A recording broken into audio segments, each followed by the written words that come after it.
And then, sorry, you are here. I want to take some of the deceased item. When she was shocked, when she heard that, right, she was shocked. Then when she turned around, right, her friend isn't there anymore. Oh. So actually her friend is dead already. Her friend is at the morgue or the mortuary below.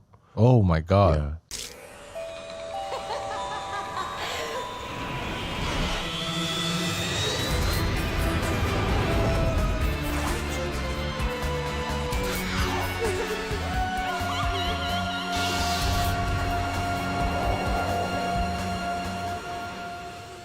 My name is Far. My name is Wayne. My name is Kyle. And this is Tales from Incredible Tales, where we explore different aspects of Southeast Asia's supernatural culture, from supposedly haunted locations to creatures and spirits. Sickness and death sounds like an obvious precursor for truly incredible tales. We look at the horrors that plague hospitals across the region. This episode's topic is inspired by the original Incredible Tales episode, Nurse. Now look, more Singaporeans know about Old Changi Hospital already. So we figured that for this episode, what we're going to do is we're going to travel beyond our shores and look at other supposedly haunted hospitals all across Asia. And we are going to start in the Philippines. The Clark Air Base Hospital, located in the Clark Freeport Zone, was the site of many deaths during World War II and the Vietnam War.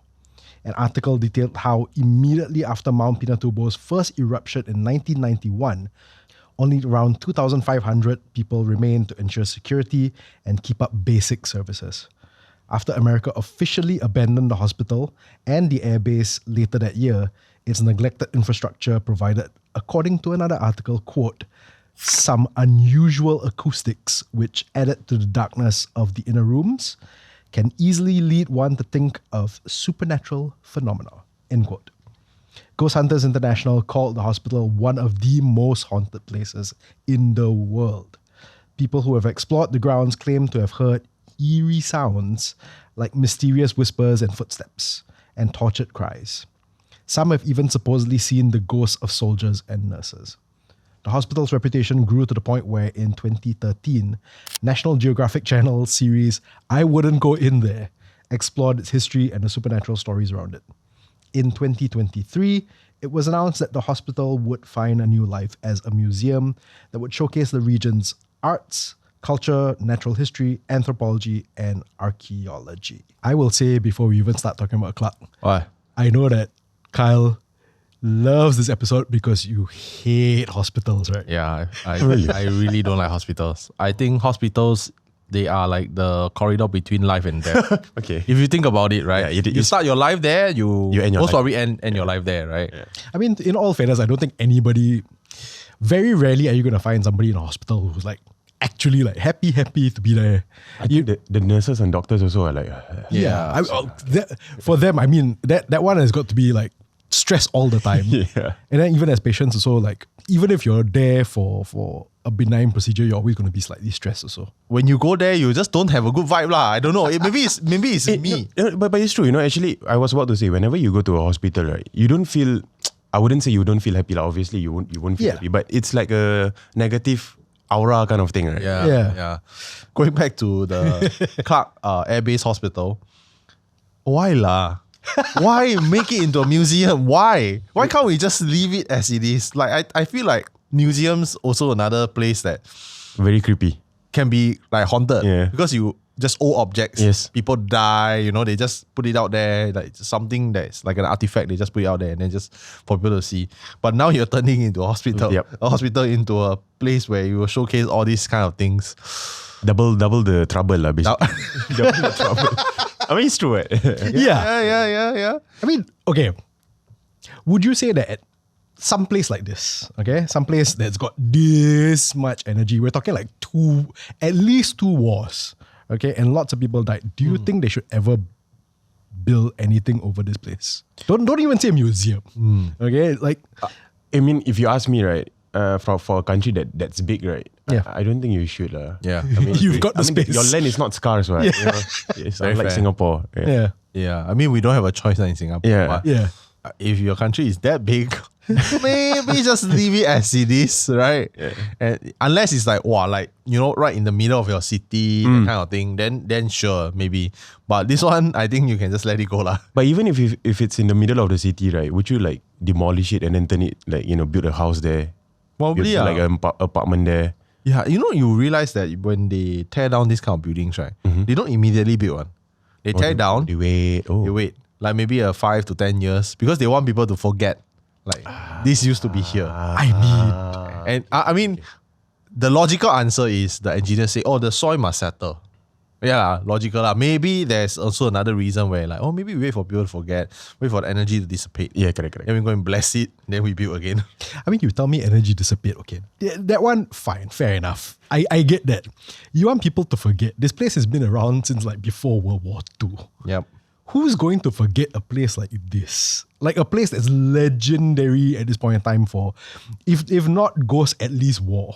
Then someone after that going to build a museum about the area somewhere. So, I don't know, man. I think over time people will tend to forget lah. Hey, where was the hospital lah? Oh, I can't remember. Actually, you know what? You know what I mean?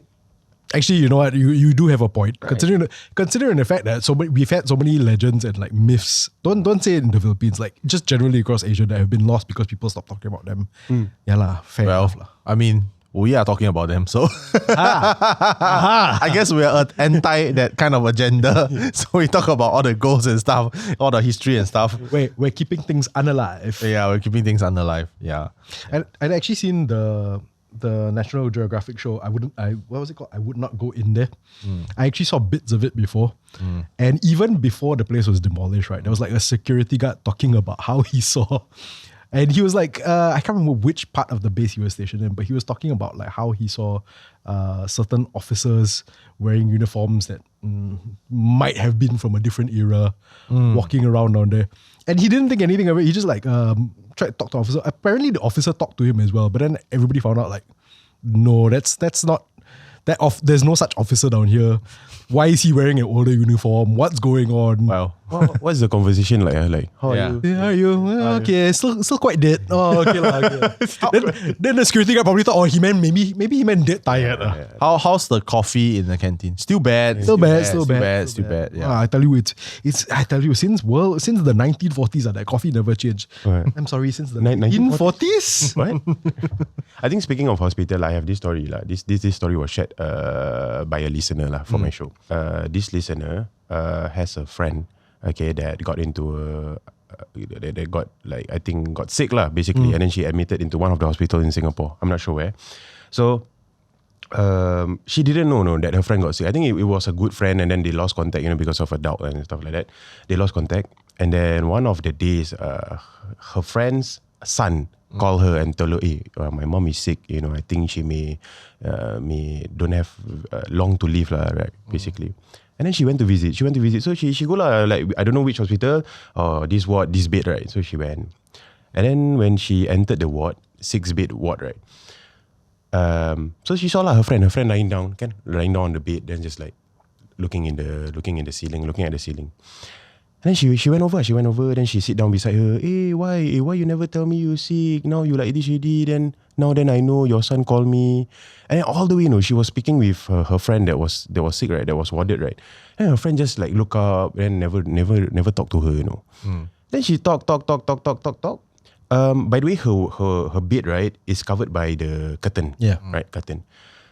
So as she was talking, the friend still not responding, So suddenly, right, she heard the sound of curtain when you open the shh, right? Yeah. Shh. She heard the shh.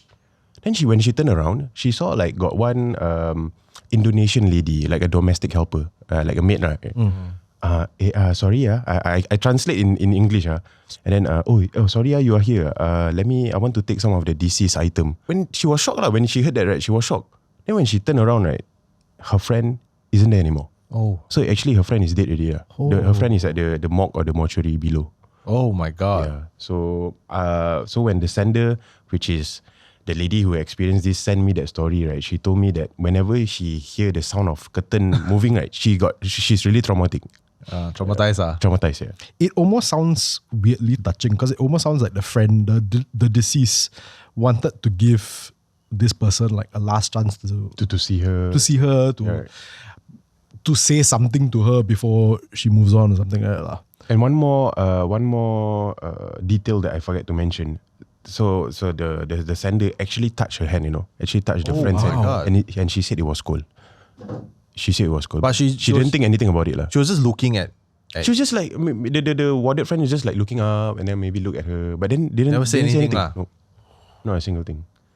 Yeah. Scary lah. What do you think it was? Honestly, right, it has to be jinn lah, right? Jinn. So, whenever this jinn like to deceive people, right? So they will take every opportunity there is to try and, Mess with your brain, So, Yeah. So it's not like her friend lah. Her friend is already gone lah. we believe, right? We in my religion and in my culture, we believe that if you have passed away, your spirit will no longer be in the realm lah. You will be on top already. So it's immediate lah. Immediate one lah. They will. Yeah, I would say so. So if you, let's say, right, if the person is dead, the person has passed away, and then you see that person, which means this jinn is, taking over the shape, like shapeshifter. Oh, right? Wow, that's creepy. Try to, someone can physically touch her. That's the thing. Yeah, that's the scary part. So she's like super traumatized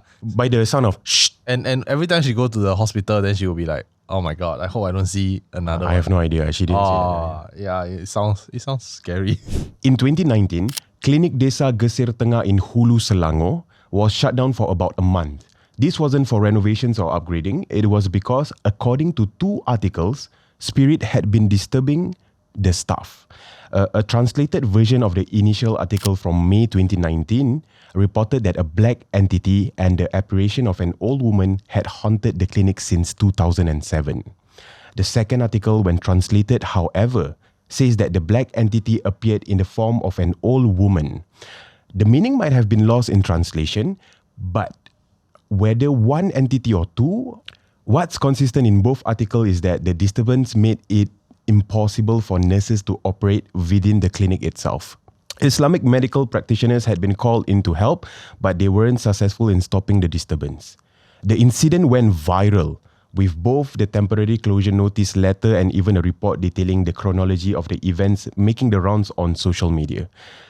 The second article doesn't say how the issue was eventually resolved, but other, less official sources say that a series of cleansings were carried out. Even Islamic medical practitioners can't help it lah.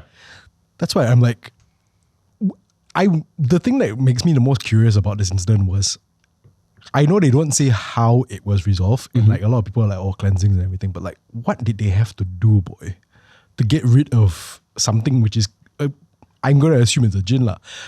Clearly a jinn that's so powerful enough that it's like, it almost seems like rooted in this area. In Malay, right, it's called ruqyah. So you have to ruqyah the place, right? Yeah. But again, ruqyah, it's not like, one person can make so much of a difference. Right. if especially if the entity is very strong. So you may need like multiple Islamic practitioners, to carry out that cleansing of a place. Especially for like, this is a clinic, it's not a hospital, but I'm not sure how big is the clinic. So it depends on it depends on how big the clinic is also. And since 2007, no less. So that means that for 12 years, this thing has been disturbing them. Bothering them. Yeah. And like the article is also not very clear. Is it like one entity or 2? So if it's like 2, maybe like... But then, the thing is, so they persevered since 2007. Then 2019, they decided like, okay, no more auntie, nenek, right? No more. I don't want, no more already. I just closed down lah. I just built a new one better lah. Yeah. It took them 12 years. You're going to make me very frightened of nenek from now on, no? You're like, nenek. I was like, But nenek is really scary, That sounded wrong. This is going to start a whole separate debate in the comments. Who's the scariest nenek, But honestly lah, nenek kebayan, I think in Malay there's this entity called nenek kebayan. So he's just like an old nenek, right? Just walking around like, Win, have you eaten? I am feeling such conflicting emotions right now. I was like, okay, that's a creepy voice, but also, yes, Nek, I ate already, thank you. But really, I think nenek kebayan, I think if I'm not wrong, correct me if I'm wrong, listeners, but I think they are previously, like in their life, they are usually like practitioners of like black magic or what. Oh, okay. Probably. So the theory is that when they pass on, their souls cannot move on. They become this entity lah. Yeah, some say that, and some say like they are from the. Have you heard of Bunyan? Yes. Yeah, so some say that they are this Nenek Kebayan is from the Bunyan realm. Oh, okay. All right. Well, that makes sense. But talking about the clinic, right? I saw the images. It looked like it's like in a kampong. Yeah. Like very secluded. Yeah. Also, it's like a kampong. It's type not of like clinic. it's not like but that's why it's called clinic ma. It's not a hospital. So it's like very small kind of kampong kind of hospital. So Understand. I can understand why it took them so long to settle the thing. Maybe not enough resources, or like maybe it's just not many people going lah. It's too like secluded, is it? It's too secluded. It's a Selangor. It's further up KL. So I think it could be the case of like maybe the gene got stronger and stronger. Or maybe they built that clinic on top of a land of. But it can get stronger, right, over time if you never settle it. This I have no idea. I have no knowledge in this. Okay. But I just feel like I think with life gets harder and harder, right? So might be the same for them also lah. So like maybe because it first started in 2007 and then they finally closed it at 2019 to go and settle it. So it takes about a good 12 years to go and build up this thing, and then it became that scary to the point like okay, no, we have to stop, and then we go in, settle this stuff. And then Actually, I think like if for example if the entity has been living there for 12 years, I think it should get stronger and stronger because no one tried to contest me, right? So maybe. yeah, I in the Chinese side of things, they believe that spirits, if they inhabit a place long enough, right, you will slowly take over and then you get stronger. And there are rumors that certain spirits can actually consume other spirits to become even stronger. They become closer and closer to demonic entities. I mean, if humans, there's cannibalism, right? I think for spirits, what? Yeah. Spiritism. Yeah. Basically, the spirit that consumes I swear it sounds like some distorted version of Pac-Man, but the spirit that consumes the most other spirits becomes like almost the boss of that area, apparently. Yeah. So all the other spirits will be afraid of them. Yeah. So this is no longer about humans, like the spirits trying to scare the humans. This is more like, I want the throne. Yeah. They control the other spirits. Like, I want to be the very best. Yeah, and that is quite common with abandoned places or places that are not in use for a long time lah. The two reports, one of them says that there were two entities. One was a black shape and one was an old woman. Another one says that it's a black shape in the form of an old woman. So, I mean, if it's a spirit or an entity that's consuming other entities down there, then it makes sense that at one point in time it seemed like there were two things, but then eventually this dark shape consumed the old woman entity and then like almost like took her form or something like that. It might be. If you look at Google Maps lah, it's actually closed already. It's no longer. I mean, the building is still there, but nobody is using it. And from Google Maps itself, when you see it, right, you can tell that nobody's using it. I mean, if it's really secluded, then I'm pretty sure. It's like kind of like a mountain pass road. Yeah. So you go up all the way from KL, Selangor, then you go up, then it's in the middle of nowhere. So it's just one small road. Yeah. Then you have to cut through. Yeah, so I can imagine why. Like you say, it could be a few reasons. Like possibly it could be built on burial grounds, or maybe built near grounds that belong to Orang Bunyan or other entities that were there. Then they are not happy. Usually, when you go through the forest, I think forested area are usually like very close with Bunyan really. Yeah. For some reason, they like to live in those locations. Yeah. So, Yeah, that makes sense, I guess. Especially if it's in the forested area like that. And by the way, on the Google reviews, everyone is giving it 4 or 5 stars and saying that it's the most haunted place in Malaysia. It's haunted. but it's positive reviews. Yeah. Look, there's a certain point where you think to yourself, maybe positive reviews aren't helping your case. Yeah. Hey, by the way, I mentioned just now, maybe it was built like in a burial ground or like a sacred ground, right? Yep. But what if actually it's a clinic? So usually in clinic got like mortuary or something like that. Or what if possibly. they attend to someone that someone has sucker or something. Oh. And then, the person died in there, and then because of that, suddenly hunted. Then how did the sucker gene actually get left in that clinic? Oh, because when you pass away, let's say there should be like a ritual for you to pass it down to your next generation, right? Let's say if the person doesn't have any like offsprings, don't have any like children or what, or maybe the children abandoned him or her, then then the spirit has nowhere to go. So it's like So the spirits will just roam around the clinic and like, do you want to be my friend? You want to be my new owner? Wow. Something like that lah. Wow, that means that the entity is old, very old. Very old lah. Because many generations. Yeah. already. Wow. At least a lifetime's worth, that's for sure. Oh my god. And I think they are, if you're talking about the spirit lama, I think they are the oldest spirits lah, basically. They are older than us lah, definitely. All right, shifting to Hong Kong. The High Street Community Centre is currently home to several charity organizations, but its historical facade hides a darker past. When it was first constructed in 1892, the community centre initially served as a psychiatric hospital. The hospital was allegedly used as an execution site during World War II. After the war, the building resumed its services as a hospital until it was closed in 1971 and remained abandoned for more than 20 years. During that time, it not only fell into disrepair but was the site of 2 fires. The building naturally earned a reputation for being haunted, with rumors from everything from sounds of crying and footsteps of allegedly sightings of men bursting into flames and headless ghosts. Even till today, more than 20 years after almost every part of it was renovated, locals still call it the High Street Haunted House. I've been there.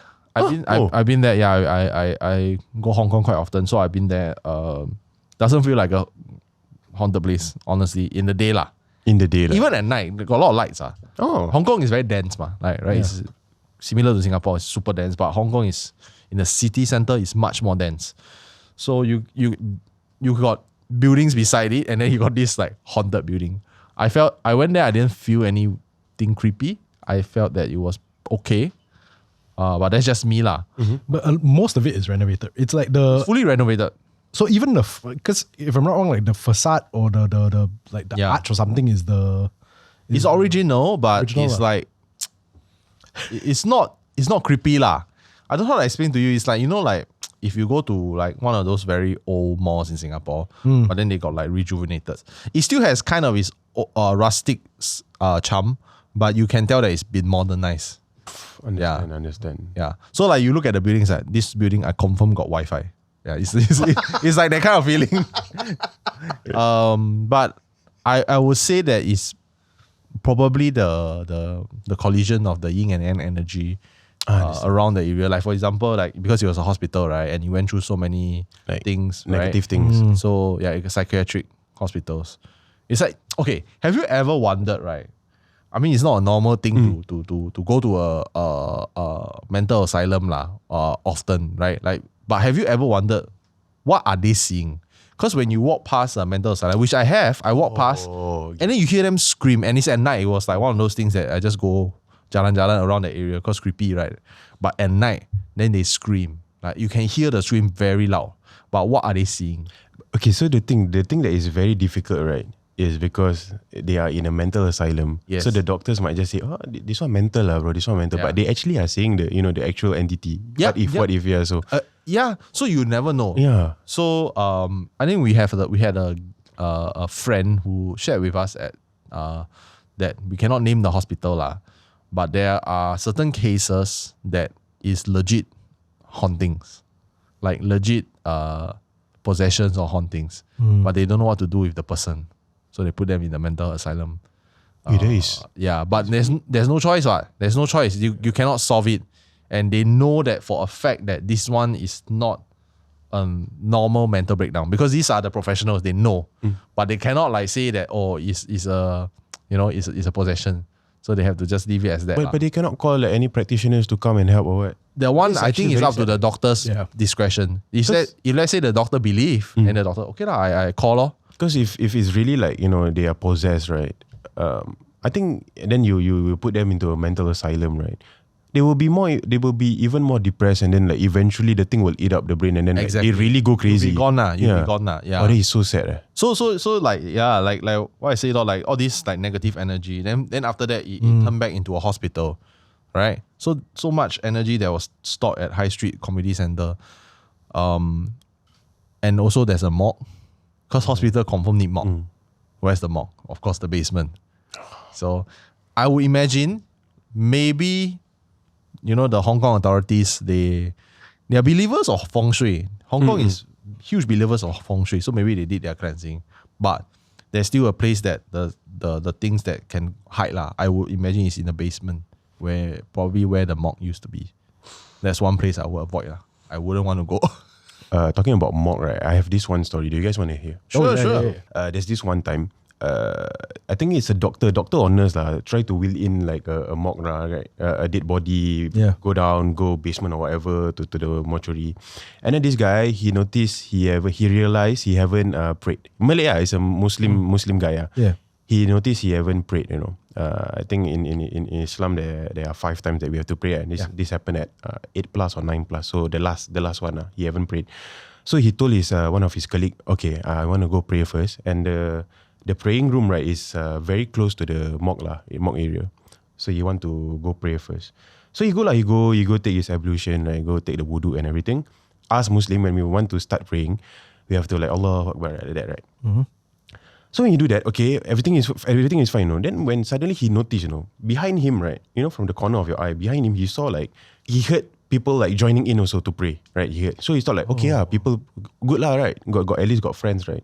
Then suddenly he noticed the leg of the person behind, the leg was like burned, you know, like very black. Then like, you know, the skin like very black, you know. So like, shit, why black color? Then he continue praying. So right after prayers, usually we will like turn right and then turn left, you know, to give salam, right? So he turned, then he noticed when you turn right, from the corner of your eyes you can see, right? When you turn again, you see no one at the back, you know. Then you're like scared already, you know. He's scared already, like, wow, who joined me for prayers? It's probably a jinn that, because like what you were saying earlier, the spirits once they pass on, like they have no connection in this. They will move on almost immediately. So like if the jinns can invade a prayer room like that. It's possible. Like, you know, like if for me to answer that question, right? These jinns are there in mosques also. In your house, you know, in your R&R usually got a praying room, right? They are in there also. Because jinn, there are jinn Islam. Jinn Islam means Islamic jinn lah, Muslim jinns, and then there are jinns that are straight up just there to disturb you lah. Oh, right. Wow. So even jinn Islam also, sometimes they are there because we are two different entities. Right? We are humans and then they are jinns. Even though technically they are the same religion as us, right? Yeah. If we were to see them also, we get scared lah, right? Yeah. But then they are there to actually to pray with you. So you get what I mean? Oh. Yeah. So their intention is not to scare you. Their intention is just to join you. But then we humans, because we are not the same, we don't have the same physique, right? Yeah. So we get scared because of it lah. Yeah. But I'm not sure the one disturbed him when he was praying is Jinn Islam or like the bad one. A remote area in Uttarakhand, a state in northern India, has attracted the attention of television crews and the social media savvy. It isn't because the location provides a panoramic view of the Himalayas. It's because of a mansion that had been turned into a hospital sometime after the death of its owner. Or more specifically, because of the doctor who eventually ran the hospital, a man simply known as Dr. Morris. A local resident told a newspaper, quote, "My father, who passed away in 1985, used to tell us stories about the glory of the hospital. It was considered one of the biggest hospitals in the area," end quote. No big deal until you dig a bit deeper. According to some articles we have read, Dr. Morris would predict the exact day that his patients would die. Wow, that's really scary. These patients, many of whom who had no loved ones that would notice their disappearance, were placed in a separate building called Mukti Koti, about a kilometer away from the main hospital. There, they would be found dead on the day that Dr. Morris predicted. Naturally, rumors started circulating that Dr. Morris was murdering his patients. After the doctor died, investigations found equipment in Morris' office that suggested unethical medical practices. Since then, cries and whispers could be heard from within Mukti Koti at night, and locals would catch glimpses of shadowy figures. Many suspect that these are the ghosts of Dr. Morris and his patients.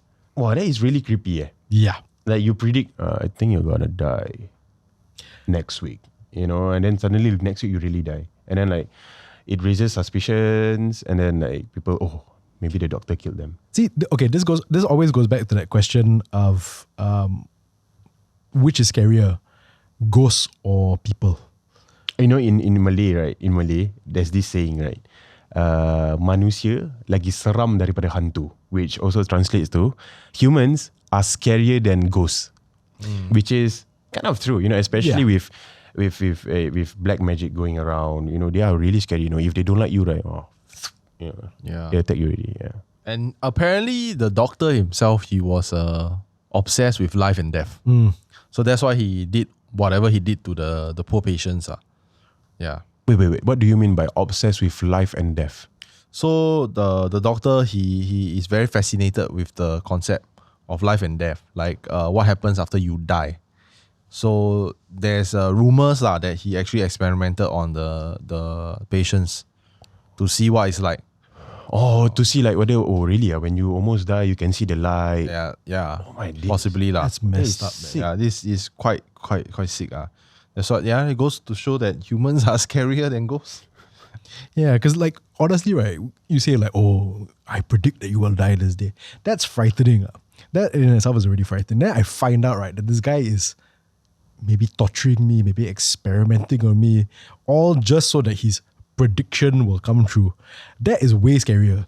Like if two separate people come up to me, it's like, I predict you're gonna die on this day, and then he does nothing to me, and then this person is like, I predict you're gonna die this day, and I'm gonna torture you till you die, till you confirm will die that day, right? Obviously that person is way scarier. Like it's like psychopath level. Yeah, it's the human element that freaks me out more than the supposedly psychic element. It's knowing that this guy, and like they say in the articles also, like these people had no one. Like they were homeless people, maybe they just didn't have family or anything like that. So there was nobody who's gonna like come and save them. Like, so you're really up in some nice mountain somewhere. You're trapped with this doctor who's, you know, let's face it, a terrible person. Like for me, that is the creepiest thing about it. As you were talking, right, I was envisioning like the area in my head, right? Then I can imagine like in the mountain area, like everything is white, the doctor is wearing white, and then wow, it's really creepy. It is in a really mountain creepy, area. Then you imagine like you nobody can help you. Yeah, right. You're just there, stuck with the doctor. Actually, there's a good movie. Is there a movie like this? I'm sure. I'm sure. I'm sure there is a movie like this. It will make a good movie. If there isn't, there's somebody watching this right now who's thinking to themselves, that's a script that I'm going to write. I don't know what's creepier like a normal morgue or a morgue in a hospital that's up in the mountains. Hey, why?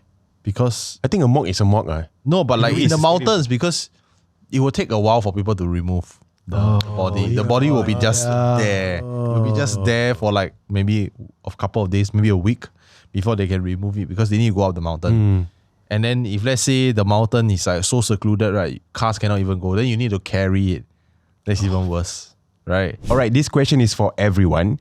If you were very sick but not deathly ill, and the only place you could get treated was a hospital that was known to be haunted, would you risk getting admitted? Man, I know this is a difficult one for you because you already don't like hospitals. Yeah, I never stayed in a hospital before, so Okay. hopefully I won't stay in a hospital soon. Yeah. I'll give you time to think about this.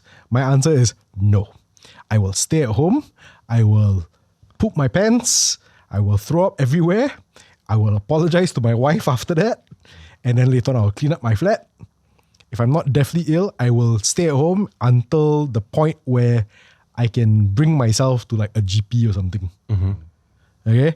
And that's it. If I know the place is, if it's got a reputation for being haunted, like not just like, oh, a story here and there. It's like it's like the clinic in Selangor, where you've got 12 years of history telling you that the place is haunted. If it's like that, nope. But for me, I think I don't mind getting admitted. This is the truth. Because like, if you think about it, all hospitals allegedly or supposedly are haunted. Right? I mean, these spirits are everywhere. Right? Yeah. So even in your own home also, you never know, Because you're sick. That's right? True. Your energy is low, right? Yeah. Then this thing like, okay, Wayne is low. I will go to you. So, See, but then in my own home, I will be surrounded by my cat. So my energy will be somewhat high. For me, I would probably stay because I think it's better in the long run for my health. Right. Yeah. I mean, I always get angry at my elderlies that, hey, y'all every time don't go hospital. I must also walk the talk lah. Okay lah, go lah. But I will plan it in a way where I'll have people around 24/7. Okay. If I'm getting a ghost kena in my single ward I better make sure you experience it with me. but sometimes it's only you can see, Yeah, then You're the chosen one. Then that's too bad lah. Then I'll negotiate. I say, so what you want? You tell me what you want. How many people you want me to burn? You know, ghost Chinese ghost. How many incense people you want me to burn? Oh, I burn for you lah. I thought you said people. Oh no. I say people. Yeah. Okay. If let's say you had to stay, this follow-up question. If you had to stay in a haunted hospital, right? Yeah. You said single ward. Yeah. So you wouldn't want to share the ward with other people. Okay, I've thought about this. Clearly, I have thought about this for a very long time because my insurance covers all sorts of bed. I can choose, right? The danger is that when you choose like let's say a 6 or 4-person bed, what if there's a guy who die, right? Then and there. Suddenly at night, are you? No, it's not that. It's not that. Oh, then? It's like you talk to the person, then you realize that the person already died. Like my story just now. Exactly. Yeah. Oh. That will freak me out and I'll be so traumatized. I take my chances, single ward. I roll my dice. Maybe nobody die. Maybe somebody die, then the person die peacefully. Okay, then never mind. Then at least single ward, you can have someone over.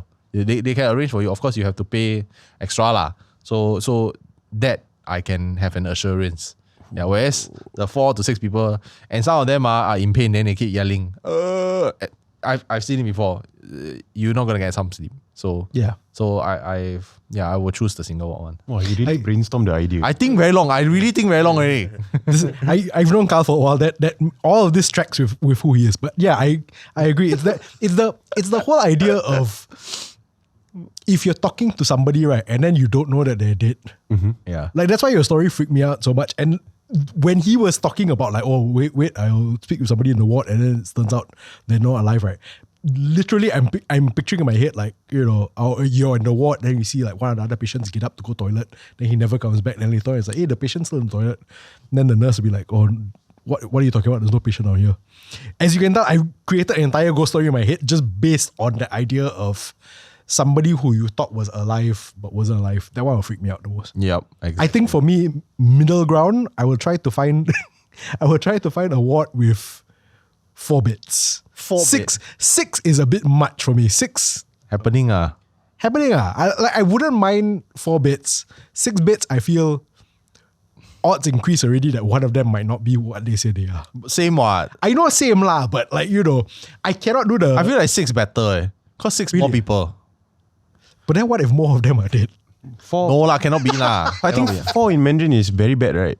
Yeah. Oh crap. Yeah. So you better get 6. Or get 8 lah. 8. Some got 8 done. Some. Okay, clearly I need to rethink my whole plan when it comes to going to hospitals lah. No, but you can choose lah. So it's your choice lah. What would you choose? I don't know. I really don't mind. Anything I can afford lah, basically. Yeah. Singapore is expensive. Fair. Okay, so it's time once again, Kyle. Please share with us our morbid fact of the day. So some hospitals, right, in North America and Europe had a picture or symbol placed in high areas.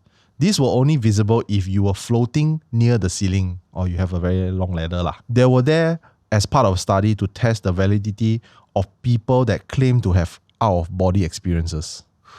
Wow. Out-of-body experiences. So you die already, then you float up, then you see there's a 4D number on top. Then you float back down. Yeah. You never had like lucid dream before, man? You know, Like you like for example, your body is super tired. then you dream and then Honestly, you can see yourself. I read a lot about what is it called? Sleeping Sleep paralysis. Sleep paralysis. I read a lot of stories about that, right? Yeah. But I've never experienced that before. I've had, okay lah, I don't know how much of this might have been a dream, how much of this might have been reality, but I've had like out of body experiences before where there's nothing particularly freaky about it because it's not like I was near death or anything. I literally was just like, you don't even know that you're floating. You just look down and say, hey, that's my body.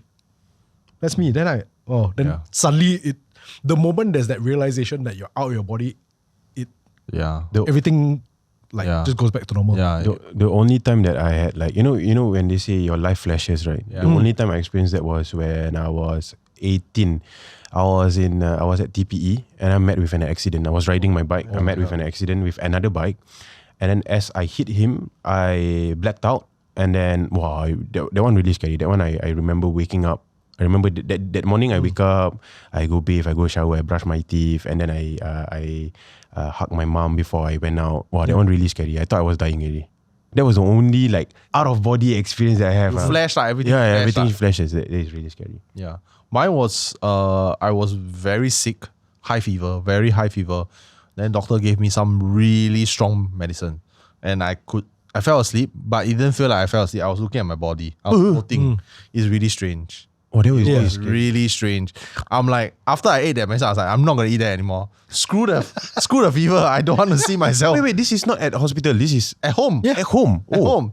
Yeah, at home. Like it was really bad. It was a very bad fever. Then I ate already. I was like, why I can see myself lying on the bed?